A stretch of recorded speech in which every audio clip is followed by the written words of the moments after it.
लगातार बढ़ रहे साइबर अपराधों पर अंकुश लगाने और वरिष्ठ नागरिकों को समय पर सहायता उपलब्ध करवाने के लिए गुरुग्राम पुलिस ने अनूठी पहल की है। वरिष्ठ नागरिकों को किसी भी प्रकार की कोई समस्या का सामना न करना पड़े, इसके लिए गुरुग्राम पुलिस ने वरिष्ठ नागरिकों को समय पर सहायता 7 नामक वेबसाइट लॉन्च की है। वेबसाइट लॉन्च करते हुए गुरुग्राम पुलिस कमिश्नर विकास अरोड़ा ने कहा कि वेबसाइट लॉन्च करने का मुख्य उद्देश्य वरिष्ठ नागरिकों को समय पर सहायता उपलब्ध करवाना है। तेजी से विकसित हो रहे गुरुग्राम में अधिकांश बुजुर्ग अकेले रह रहे हैं, जबकि परिवार के सदस्य कार्य के चलते शहर से बाहर रह रहे हैं। ऐसे में बुजुर्गों को सबसे ज्यादा सहायता की आवश्यकता होती है। उन सब की इन्हीं परेशानियों को देखते हुए वेबसाइट लॉन्च की गई है। वेबसाइट पर लॉगिन करने के 24 घंटे के अंदर पुलिस का बीट ऑफिसर मदद के लिए पहुंच जाएगा। इतना ही नहीं, लॉगिन करने पर जैसी इमरजेंसी होगी उसके तहत ऑफिसर मदद पहुंचाएगा। सिटीजन्स के साथ एक 7 नाम का प्रोजेक्ट लॉन्च किया है, जिसकी फुल फॉर्म है senior assistance and timely help. उसमें हमने अपनी एक तो वेबसाइट पे एक सीनियर सिटीजन्स हेल्पलाइन बना दी है, जिसमें कि कोई भी सीनियर सिटीजन वहाँ पे रजिस्टर कर सकता है। 70 साल से ऊपर का कोई भी सीनियर सिटीजन गुड़गांव में होगा तो उसको हमने देखा है कि उसके जीवन में खालीपन रहता है और कुछ ना कुछ जो है उसको जीवन में एक साथी चाहिए होता है। तो हमने पुलिस में हमारा एक बीट ऑफिसर जो भी 70 ईयर्स के ऊपर का सीनियर सिटीज़न होगा, जो हमारे पास रजिस्टर करता है या वेबसाइट पे, या हमने एक लैंडलाइन नंबर भी दिया है जो है 0124 2221559। तो ये एक हमने लैंडलाइन नंबर भी सीनियर सिटीजन्स के लिए किया है। या तो वो इस नंबर पे फ़ोन करके रजिस्टर करा ले या फिर हमारी वेबसाइट में जाके रजिस्टर कर लें सीनियर सिटीज़न।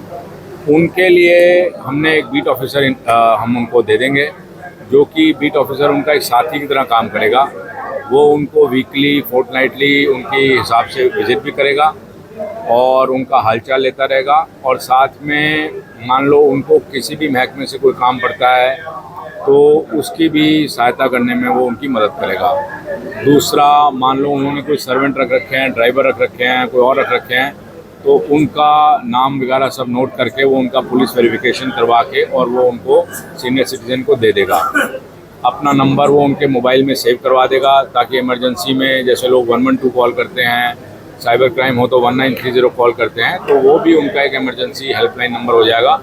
वो जब भी उस बीट ऑफिसर को कॉल करेंगे वो इमीडिएटली सारी की सारी हेल्प उनको अरेंज कर देगा। सर, आमतौर पर देखा जाता है कि जो सीनियर सिटीजन है इनके साथ साइबर फ्रॉड बहुत ज़्यादा होता है, उसको लेकर भी आपने कुछ अवेयरनेस दिखाई दी है? आजकल सीनियर सिटीजन्स के साथ ही सबसे ज़्यादा साइबर फ्रॉड हो रहा है, क्योंकि एक तो वो साइबर अवेयर कम है।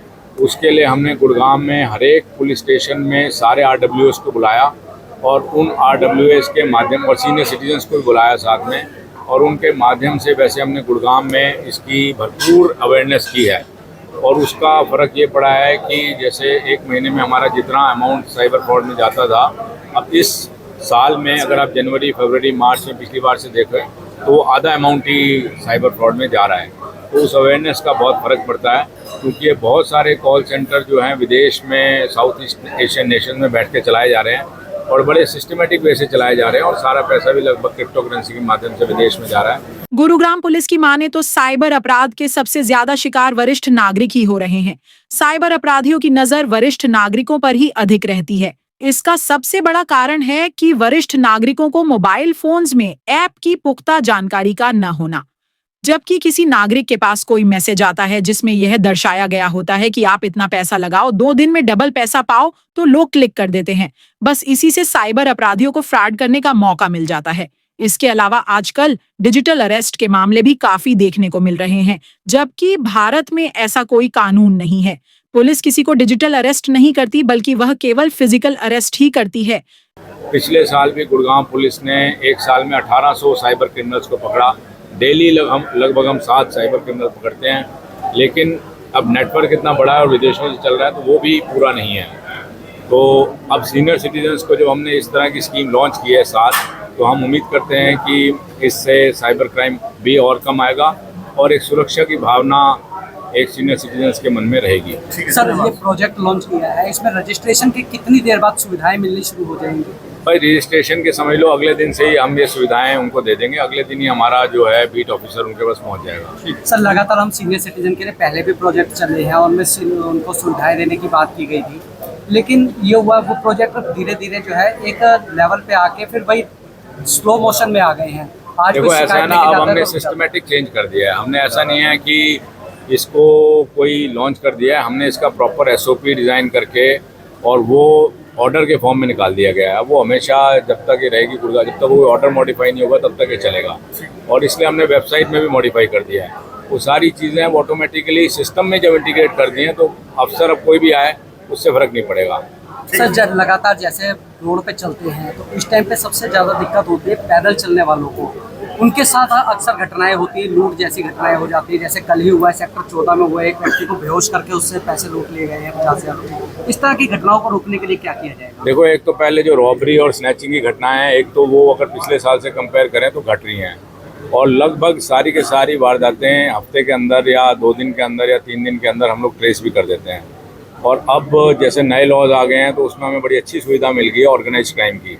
पहले ये था कि क्रिमिनल बार बार बेल पे बाहर आते थे और बार बार वारदात करते थे। अब अगर कोई 2 बार क्राइम अगर कोई कर लेता है तो उसमें धारा 111 BNS लग जाती है। 111 BNS लगने से क्या होता है कि उसमें अब उम्र कैद की सजा है और उसमें बेल आसानी से नहीं मिल रही। तो आप देखेंगे कि आने वाले समय में घटनाएं वैसी ही घट जाएंगी क्योंकि बाहर नहीं आ पाएगा बंदा जो एक बार वारदात करेगा। उससे हमें बड़ी सुविधा मिलने वाली है। सर क्राइम रोकने के लिए गुड़गांव पुलिस ने पहले बहुत अच्छी पहल की थी कि जो ड्यूटी चेंजिंग का टाइम होता था उस टाइम पे ज़्यादातर क्राइम होते हैं, उसको रोकने के लिए ड्यूटी टाइम थोड़ा सा चेंज किया गया था, शिफ्ट किया गया था, बैरिकेडिंग की गई थी। उसके लिए अब क्या? देखो ऐसा है, हमारा सरप्राइज जो है सरप्राइज चेंज भी चल रहा है और सरप्राइज विजिट भी चल रही है। रादर कि हम लोग डिकॉय के माध्यम से सीनियर अफसर हैं या तो खुद या किसी डिकॉय के माध्यम से अपनी नाकाबंदी और ये सारी चीज़ें चेक करते रहते हैं और उसमें सख्त कार्रवाई भी करते रहते हैं। अभी पीछे एक SHO ने एक कंप्लेनेंट की जो है चोरी की मोटरसाइकिल की वारदात रजिस्टर नहीं की, उसको 20-25 दिन हो गए उसने रजिस्टर नहीं की, तो वो CP ऑफिस में पेश हुआ मेरे पास। तो हमने उस SHO को भी कड़ी कार्रवाई करते हुए सस्पेंड किया, साथ में उस IO को जिसको मिला था जो कंप्लेंट लेके बैठा था और मुंशी को भी, तो तीनों को भी सस्पेंड कर दिया। तो कोई भी अगर पुलिस अधिकारी भी कोई गलती कर रहा है तो हम उसके खिलाफ सख्त कार्रवाई कर रहे हैं और एक उससे मैसेज है कि जनता को हमने हर हालत में पूरी सुविधा देनी है। धन्यवाद। वरिष्ठ नागरिकों को समय पर सहायता उपलब्ध करवाने के लिए गुरुग्राम पुलिस द्वारा शुरू की गई वेबसाइट का वरिष्ठ नागरिकों को कितना लाभ मिल पाता है यह तो समय ही बताएगा। फिलहाल तो वरिष्ठ नागरिक गुरुग्राम पुलिस की इस पहल का स्वागत कर रहे हैं।